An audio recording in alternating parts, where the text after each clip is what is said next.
त्याच्याबद्दल काल मी नाशिकच्या दौऱ्यावर होतो. मी त्याच्याबद्दलची माहिती घेतली.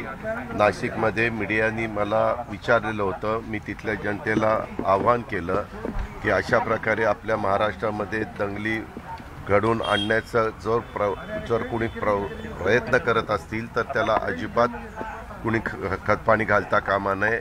हे शांतता सगळ्यांनी ठेवली पाहिजे. कुठल्याही प्रकारे अफवांच्यावर तिथल्या परिसरामध्ये विश्वास ठेवता कामा नये. अतिशय दुर्दैवी घटना ही त्या ठिकाणी घडलेली आहे. वास्तविक आत्ता सध्या ही शांतता करण्याच्या करता प्रयत्न करणे, त्याच्यामुळे जरी मी विरोधी पक्षामध्ये असलो आणि विरोधी पक्षाचा नेता असलो तरी मी माझ्याकडनं कुठल्याही प्रकारचं असं वक्तव्य जाऊन देणार नाही जेणेकरून ते तिथून वातावरण खराब होईल.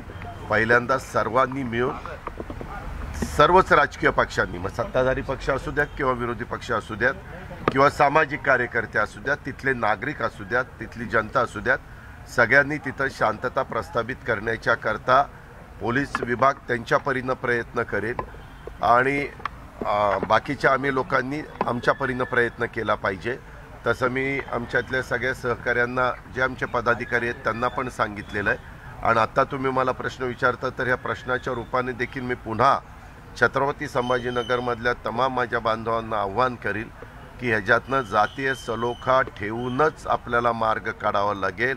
कृपा करून कुणी त्या माती भडकून देण्याचं काम केलं, जातीमध्ये, धर्मामध्ये, पंथामध्ये कुठंतरी वेगळ्या प्रकारचं सांगून लोकांच्या भावना भडकवण्याचा प्रयत्न केला तर त्याला कुणीही बळी पडू नका. आपल्या महापुरुषांची शिकवण काय आहे ते लक्षात घ्या. युगपुरुष छत्रपती शिवाजी महाराजांचा आदर्श डोळ्यासमोर ठेवून त्यांनी कशा पद्धतीनं स्वराज्याची स्थापना केली ते लक्षात ठेवा आणि त्या पद्धतीनं वागा, हेच मला त्यांना सगळ्यांना आव्हान करायचं. दादा, पण औरंगाबादमध्ये संभाजीनगरमध्ये जी सभा होणार आहे महाविकास आघाडीची, आपण तिथं बघतोय की काहीशी तणावपूर्ण परिस्थिती आहे तिथं, तर आपण ही सभा घेणार आहात का रद्द करणार आहात? या संदर्भात ती सभा महाविकास आघाडीची आहे. ती सभा मागेच ठरलेली आहे. आज पेपरला अशाही प्रकारच्या काही बातम्या काहींनी तिथल्या स्थानिकांनी वेगवेगळं स्टेटमेंट केलेलं आहे. माझ्या माहितीप्रमाणे मी ज्यांच्याशी संपर्कात आहे तिथं कुठंही अशा प्रकारचा निर्णय नाही. पोलीस यंत्रणेने आता ह्या सगळ्या गोष्टी कंट्रोलमध्ये आणून, म्हणजे तिथली एकंदरीत जी काही कायदा सुव्यवस्थेची परिस्थिती आहे आटोक्यामध्ये आणून वातावरण पूर्व परिस्थिती निर्माण करण्याच्या करता प्रयत्नाची शिकस्त करावी असं आमचं पोलिसांना पण आव्हान आहे. त्याच्यामुळं एकटा अजित पवार ह्या संदर्भातला निर्णय घेत नसतो. त्याला उद्धवजी असतील, बाळासाहेब थोरात, अशोक चव्हाण, नाना पटोले, जयंत पाटील, छगन भुजबळ, आम्ही सगळे मिळूनच त्याबद्दलचा पुढच्या गोष्टी घडतील. परंतु आत्ता पुन्हा मी काहीतरी बोललो की लगेच तुमच्या ब्रेकिंग न्यूज सुरू होतील, कारण सगळ्यांनी सभेची तयारी तिथं, विशेषतः माझे सहकारी विरोधी पक्ष नेते विधान परिषदेचे अंबादास दानवे आणि बाकीचे सगळे जे आमचे महाविकास आघाडीचे घटक, त्या सगळ्यांचं मिळून तिथं तयारी व्यवस्थितपणे चाललेली आहे. पण दादा, तुम्हाला असं वाटतं का परत एकदा विचार करण्याची गरज आहे? कारण मला त्या ठिकाणी पोलीस बंदोबस्त आहे, तुमच्या सगळ्यांनी मिळून तुम्ही काही नाही कारण नसताना त्याच्यातून जर असं काही केलं तर महाराष्ट्रात असा गैरसमज होईल की काहीतरी तिथली वातावरण फारच गंभीर बनलेलं आहे. त्याच्यामुळं ठरलेले कार्यक्रम व्हावेत असं मला वाटतं. अर्थात मी इथून सांगतोय, तिथली परिस्थिती जास्त अंबादास दानवे आणि बाकीच्या सहकाऱ्यांना माहिती आहे. काल राजेश टोपे पण तिथं जाणार होते. माझं त्यांचं संध्याकाळी बोलणं झालं. त्या म्हणले, दादा मी आता थोड्या वेळाने औरंगाबादमध्येच पोचतोय. त्याच्यावर बाकीच्यांनाही आम्ही, सतीश चव्हाण असतील, विक्रम काळे असतील, राजेश टोपे असतील, आमचे कैलास पाटील असतील किंवा अंबादास दानवे, काँग्रेसचे नेतेगण, डॉक्टर काळे, हे सगळेजण तिथं आहेत. नरेश म्हस्के म्हटले की एमसीच्या निवडणुकीत रोहित पवारांना पाडण्यासाठी तुम्ही लोकांना फोन करत होते. कोण नरेश म्हस्के?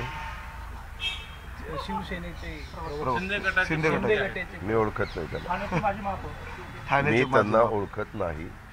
त्याच्यामुळं असल्या आलतू फालतू स्टेटमेंट करण्याला मी महत्त्वही देत नाही आणि आम्ही कधीच घरामध्ये अशा पद्धतीनं वागत पण नाही.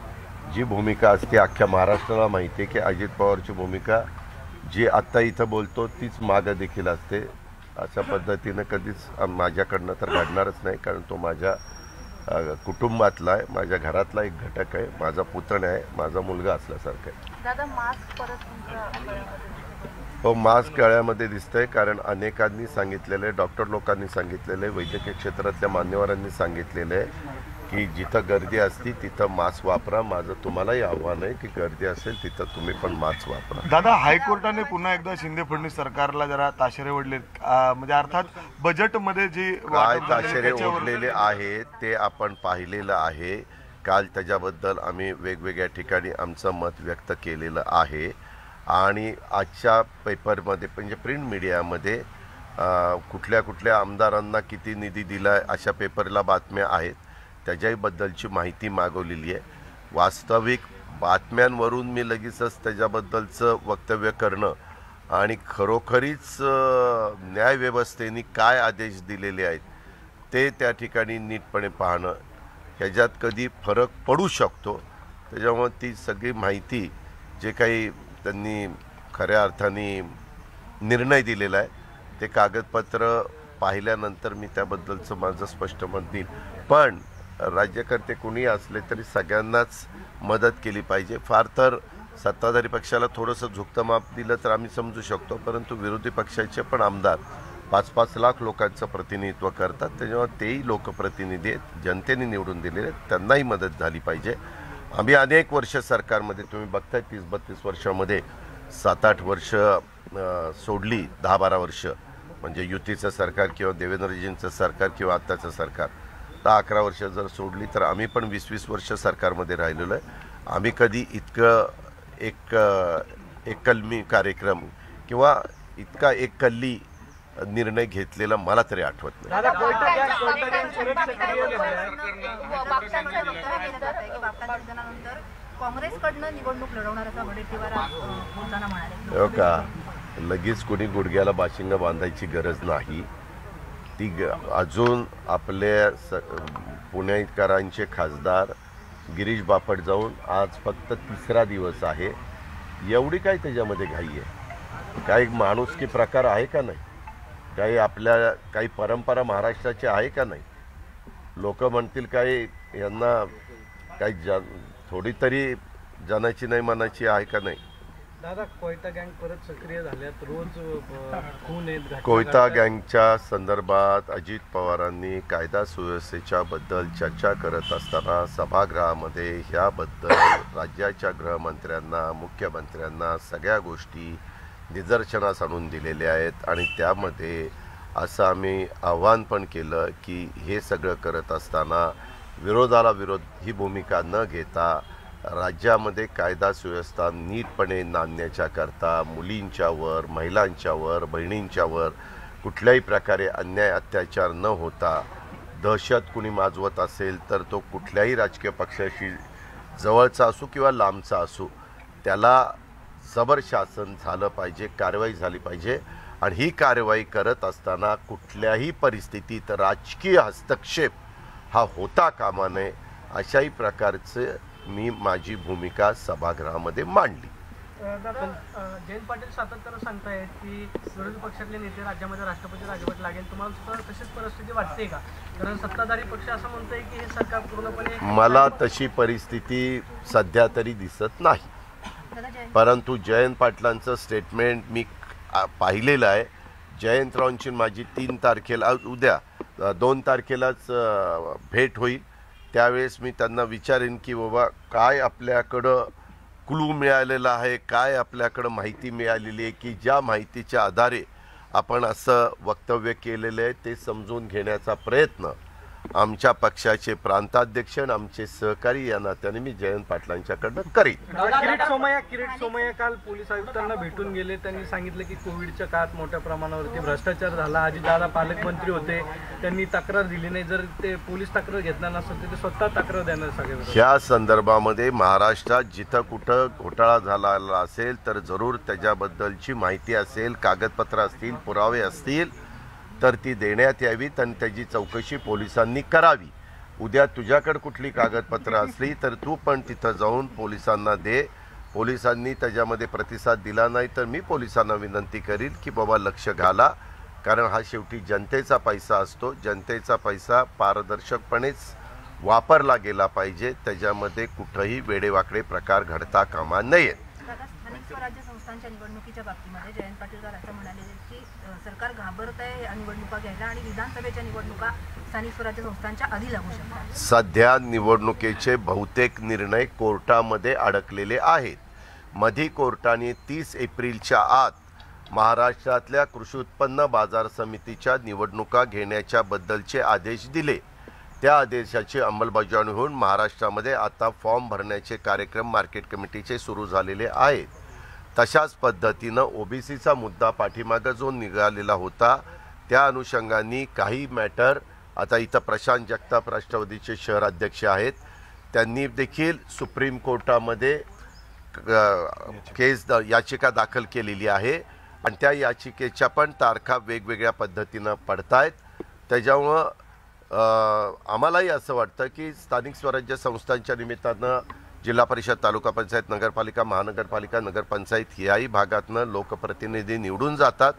त्यांना तिथलं प्रतिनिधित्व करण्याचा अधिकार आहे, तो कायद्याने, घटनेने, संविधानाने त्यांना दिलेला आहे. त्या अधिकारापासून त्यांना वर्षापेक्षा जास्त काळ वंचित ठेवणं हे देखील योग्य नाही. जसं विधानसभेची मुदत संपली की निवडणुका लागतात, लोकसभेची संपली की लागतात, तसं ह्याही निवडणुका लागल्या पाहिजेत. तशा प्रकारे आपण मागे कायदाही केलेला होता, पण त्याच्यातून ओबीसी घटकाला निवडणुकीपासून थोडंसं बाजूला करण्यात आलेलं होतं आणि म्हणून हे सगळे प्रश्न निर्माण झालेले आहेत. परंतु आता निवडणुका घ्यायला काही हरकत नाही. आमदारीच्या बाबतीत अजूनही तक्रार पोलीस घेत नाहीयेत.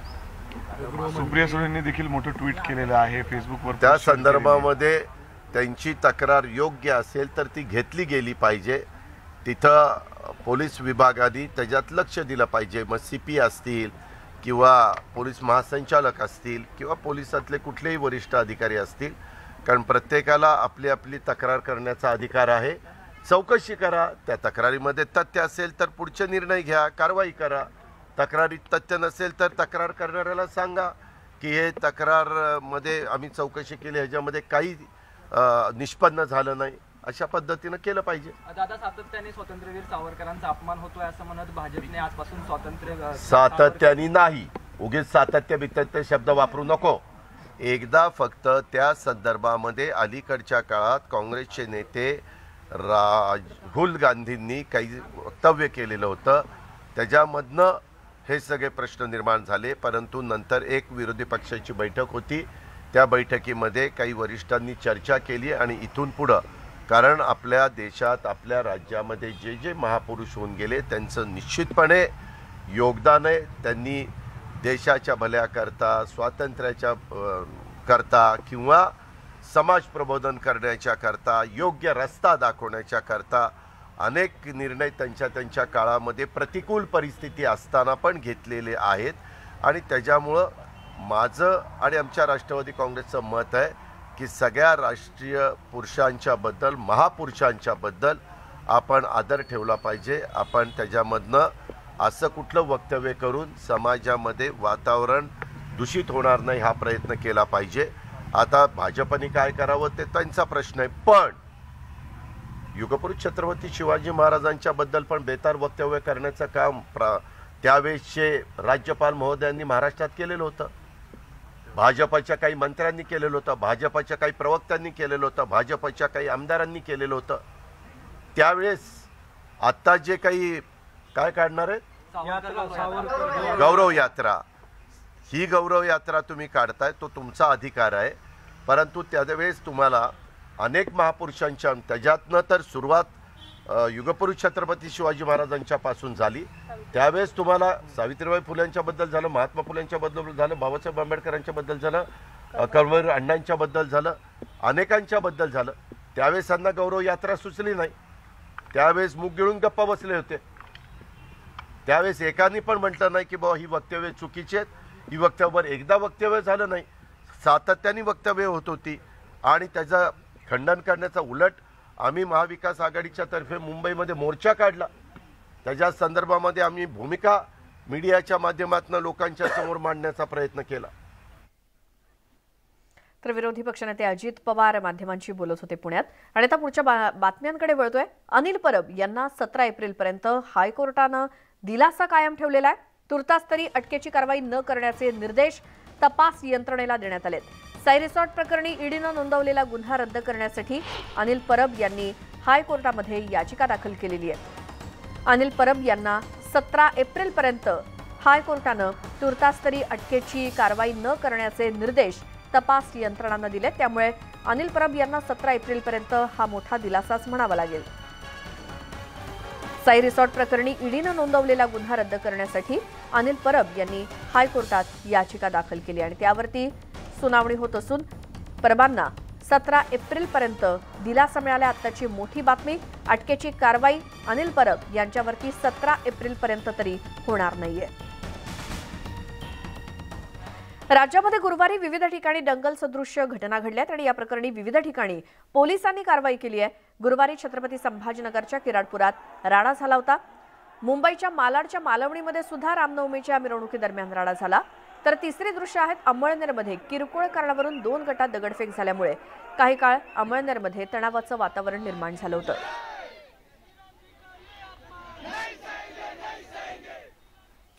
तर संभाजीनगरमध्ये घडलेल्या दंगलीचे पडसाद उमटायला सुरुवात झाली आहे आणि शहराच्या जवळच असलेल्या हरसूल परिसरातील ओहर गावामध्ये अज्ञात दंगेखोरांनी दगडफेक केली आणि त्यामुळे गावात थोडा तणाव निर्माण झालाय. धार्मिक पोस्टवर काल कुणीतरी हे पोस्टर फाडल्यामुळे गावात आधीच तणाव निर्माण झालेला होता आणि आज त्याचं पर्यवसान दगडफेकीत झालंय. मात्र पोलीस तिथे पोहोचले असून आता गावामध्ये शांतता आहे. सिद्धार्थ गोदाम आमचे प्रतिनिधी आपल्या सोबत जोडले गेले. छत्रपती संभाजीनगरमध्ये हरसूल या गावामध्ये काय प्रकार घडलाय सिद्धार्थ? निश्चितपणे काल रामनवमी निमित्त गावामध्ये सगळीकडे पोस्टर्स लावण्यात आले होते रामनवमीचे. मात्र कुणीतरी अज्ञात इसमाने ते पोस्टर फाडल्यामुळं गावात कालच तणाव निर्माण झाला. मात्र गावातल्या बैठकीत तो तणाव कमी करण्यात आला. मात्र आज सकाळी तो तणाव पुन्हा उफाळून आला आणि गावातील एका भागामध्ये प्रचंड मोठ्या प्रमाणात तुफान दगडफेक करण्यात आली. दोन्ही गटांमध्ये या ठिकाणी दगडफेक झाली. दगडफेकीची घटना करतात पोलीस या ठिकाणी आली. पोलिसांनी SRPFचे तुकडे आणि मोठ्या प्रमाणात पोलीस शिपाई आता या गावात दाखल झालेले आहेत. गावातील लोक भयभीत झालेले आहेत. मात्र पोलीस आल्यानंतर त्यांना थोडासा धीर भेटलेला या ठिकाणी. मात्र आता या ठिकाणी पूर्णपणे शांतता आहे. परिस्थिती पूर्ण नियंत्रणात आहेत आणि काही लोकांना पोलिसांनी ताब्यात नेऊन औरंगाबादला रवाना करण्यात आलेले. त्यामुळे गावात आता या ठिकाणी तणाव पूर्ण शमलेला आहे. पोलिसांनी पूर्ण गावात नियंत्रण दाखल निर्माण केलेलं आहे. एकंदरीत कोणत्याही अफवावर विश्वास ठेवू नये, कारण आता या ठिकाणी सुद्धा मोठ्या प्रमाणात पोलीस जवान आहेत. त्यामुळे गावकऱ्यांना सुद्धा घाबरून जाण्याचं काही कारण नाही. पोलीस आपापल्या पद्धतीनं सगळीकडे जे आहे संरक्षण देण्याचा प्रयत्न करतात. मात्र आता कुठल्याही परिस्थितीत कुठल्याही अफवांना थारा लोकांनी देऊ नये असं आवाहन सुद्धा पोलिसांच्या वतीनं करण्यात आलं. बरं सिद्धार्थ, धन्यवाद दिलेल्या माहितीसाठी. आता महाविकास आघाडीची छत्रपती संभाजीनगरमध्ये सभा होऊ नये यासाठी हिंसाचार घडवून आणलाय असा गंभीर आरोप केलाय खासदार संजय राऊत यांनी. मात्र महाविकास आघाडीची सभा छत्रपती संभाजीनगरमध्ये होणार असं देखील ते म्हणालेत. सध्या तेढ निर्माण करण्याचा प्रयत्न सुरू असून आम्ही याला पुरुनुरू असं देखील राऊत म्हणाले.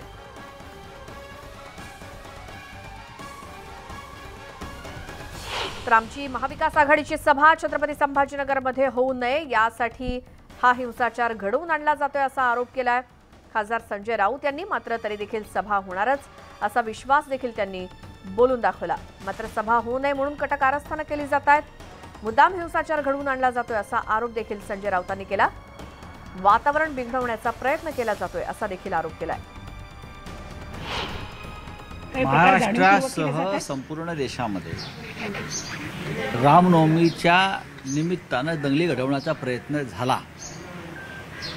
काही ठिकाणी तो यशस्वी झाला आणि अनेक ठिकाणी दोन्ही धर्माच्या लोकांनी सामंजस्याची भूमिका घेतली. दंगल होऊ द्यायची नाही. मला माहिती आहे विरोधकाला काय माहिती आहे का, टीकेला आता काही जागा राहिलेली नाही.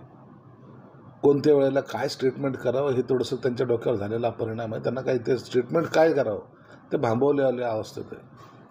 दंगल कोणत्याही शहरामध्ये कोणत्याच माणसाला नको असते. दंगलीसाठी शहर नाही आहे. माझ्या शहरामध्ये उद्योग यावेत, माझ्या शहराची प्रगती व्हावी यासाठी प्रयत्नशील असं पाहिजे. दंगलीसाठी आम्ही प्रयत्नशील आहोत का?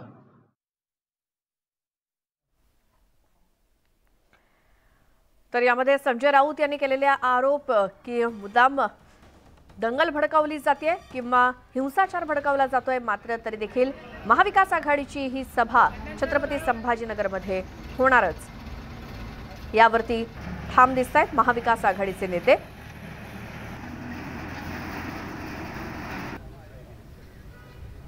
आणि याच गोष्टीवरून आरोप प्रत्यारोप सुद्धा सुरू आहेत. छत्रपती संभाजीनगरमध्ये 2 गटात राडा झाला, त्याचं पर्यावसान हाणामारीमध्ये आणि आता त्याचे पडसाद सुद्धा उमटतायत.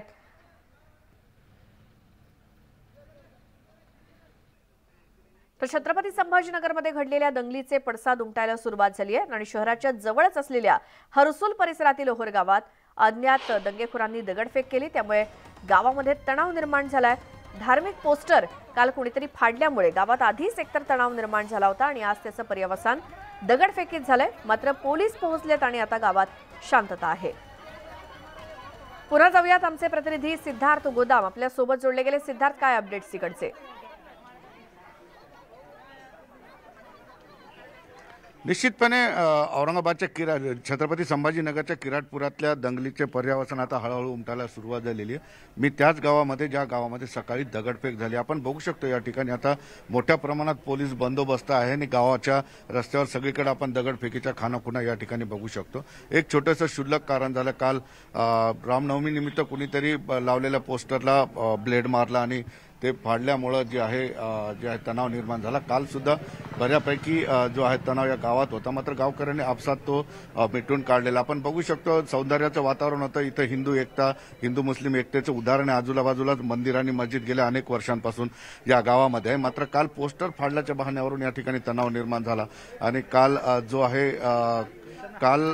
तो समंजसाने सुद्धा या ठिकाणी मिटवण्यात आला होता वाद. मात्र आज जे आहे या ठिकाणी पूर्णपणे शांतता झाली होती. सर, फक्त 1 मिनिट, लाईव्ह चालू आहे माझं. शांतता आहे सगळी या ठिकाणी. आता पोलिसांचा बंदोबस्त काय? शांतता आहे. पोलीस इथं बंदोबस्तामध्ये आलेले आहेत आणि संपूर्ण गावात शांतता आहे. योग्य ती कायदेशीर कारवाई करत आहोत. तर कुणाला ताब्यात वगैरे नाही अद्यापर्यंत काय नाही. येस, फक्त आपण पोलिसांवर सुद्धा मोठी जबाबदारी आहे, कारण गावामध्ये शांतता प्रस्थापित करणे नुसतं एक गाव नाही तर याचे पडसाद आणखी कुठं उमटू नये अशा पद्धतीचे बंदोबस्त पोलिसांना करावं लागतं. त्यामुळे निश्चितपणे पोलीस या ठिकाणी आल्यानंतर पूर्ण शांतता या ठिकाणी आहे. काही लोकांना ताब्यात सुद्धा घेण्यात आलेलं आहे. आपण म्हणू शकतो की किराटपुरातील दंगलीचे हे पडसाद आहेत आणि ते उमटायला सुरुवात झालेली. मात्र आता पोलीस असेल किंवा गावकऱ्यांनी सुद्धा स्वतः या ठिकाणी शांततेची एक बैठक ठेवण्यात आलेली. हिंदू मुसलमान दोन्ही गटाचे लोक या ठिकाणी बैठक करतील, शांतता प्रस्थापित करतील. निश्चितपणे औरंगाबाद येथील किराटपुराची घटना असू देत की ओव्हर गावातली घटना असली, यामध्ये सामान्य लोकांचा कुठं सहभाग दिसत नाही. त्यामुळे लगेच घटना घडतात, मात्र लगेच नियंत्रणात सुद्धा येत आहेत. पोलीस वेळेवर पोहोचत आहेत. त्यामुळे कुणालाही घाबरून जाण्याचं कारण नाही किंवा कोणत्याही अफवेवर लक्ष देऊ नका असं सुद्धा पोलिसांचं म्हणणं आहे. जी, धन्यवाद सिद्धार्थ सगळ्या या माहितीसाठी. आणि वेळोवेळी आपण या सगळ्या भागातले अपडेट घेत राहू कुठे काय सुरू आहे. आता छत्रपती संभाजीनगरमधील राड्यानंतर आरोपींची पोलिसांकडून धरपकड करण्यात आली आहे. किराडपुरामध्ये राडा करणाऱ्या 500 जणांविरोधात गुन्हा दाखल झालाय, तर आतापर्यंत 6 जणांना अटक झाली आहे. आणि या समाजकंटकांना अटक करण्यासाठी पोलिसांनी 10 पथकं स्थापन केली होती. या जाळपोळीत सुमारे 3 कोटींचं नुकसान झाल्याचा प्राथमिक अंदाज समोर आलाय.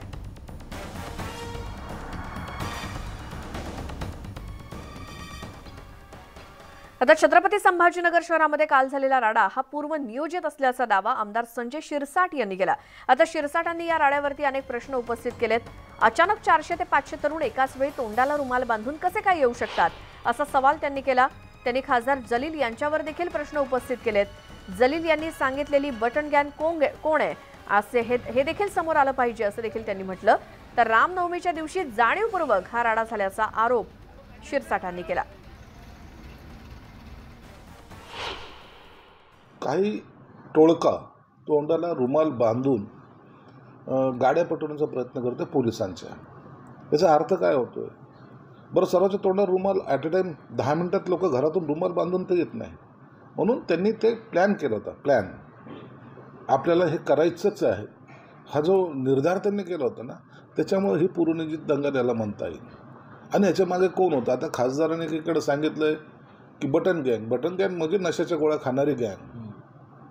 खासदाराला सुद्धा एवढी माहिती आहे. त्यातील बहुतेक युवक हे हैदराबादचे आहेत अशी माझी माहिती आहे. म्हणून याला अत्यंत सिरियसली घेतलं पाहिजे. मुंबईतल्या मालवणीमध्ये सुद्धा रामनवमीच्या मिरवणुकीदरम्यान राडा झाला होता आणि या प्रकरणी पोलिसांनी 300 ते 400 जणांविरोधात गुन्हा दाखल केलाय. तर आतापर्यंत 21 जणांना अटक करण्यात आली आहे. या प्रकरणी पोलिसांकडून कसून चौकशी सुरू आहे. इतर आरोपींचा शोध घेतला जातोय. परिसरातील शांतता बिघडवण्याचा प्रयत्न करणाऱ्या समाजकंटकांचा पोलीस शोध घेत आहेत. सिचुएशन एकदम पीसफुल है, कहीं भी किसी तरह का अशांति का माहौल नहीं है. पुलिस ने इस मामले में FIR रजिस्टर किया है 353, 324, 143, 143, 147 इस सब सेक्शन के अंदर, और आगे का तपास पूरा इन्वेस्टिगेशन पुलिस कर रही है.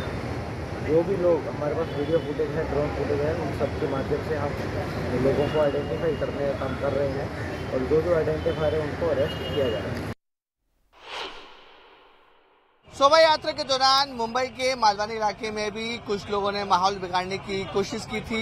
इस पूरे मामले में मुंबई पुलिस ने 400 से ज्यादा लोगों के खिलाफ मामला दर्ज किया है. इनमें से 20 लोगों को गिरफ्तार कर लिया गया है. अब साफ तौर पर देख सकते हैं कि पुलिस स्टेशन के बाहर कड़ा बंदोबस्त यहाँ पे लगाया गया है ताकि लॉ एंड ऑर्डर सिचुएशन खराब ना हो. पूरे रास्ते पर जो है आपको पुलिस का कड़ा बंदोबस्त है और ट्रैफिक को रोक दिया गया है, क्योंकि जब जो लोग पकड़े गए थे, जो लड़के पकड़े गए थे इस पूरे मामले में, उनकी कोर्ट में पेशी की जा रही है. और यही वजह है कि पूरे इलाके में जब कल देर रात जब यहाँ पर माहौल बिगड़ चुका था, उसके बाद पुलिस ने लॉ एंड ऑर्डर खराब ना हो पूरे सिचुएशन को कंट्रोल किया था. कंट्रोल करने के बाद आप साफ तौर पर देखते थे जो 20 आरोपियों को मुंबई पुलिस ने गिरफ्तार किया था इस पूरे मामले में, उन्हें पुलिस स्टेशन से निकालकर कोर्ट में पेशी के लिए लेके जा रहे हैं. और इस दौरान कोई भी लॉ एंड ऑर्डर सिचुएशन खराब ना हो, उसके लिए बाकायदा पुलिस फोर्स आप सामने देख सकते हैं किस तरीके से बड़ी तादाद में मुंबई पुलिस के लोग यहाँ पर मौजूद हैं. और देखिए कुछ महिलाएं जो हैं वो गाड़ी को आगे जाने नहीं दे रही हैं और यही कोशिश रही कि लॉ एंड ऑर्डर मेंटेन रहे. और पुलिस ने तकरीबन 20 लोगों को इसमें गिरफ्तार किया था. उन्हें कोर्ट में पेशी के लिए ले जाया जा रहा है. मुंबई से कैमरामैन रमेश के साथ विवेक गुप्ता, न्यूज 18 इंडिया. अशाच आणखी काही सविस्तर घडामोडी आपण पाहूयात एका छोट्याशा ब्रेक नंतर. तुम्ही पाहत राहा न्यूज 18 लोकमत.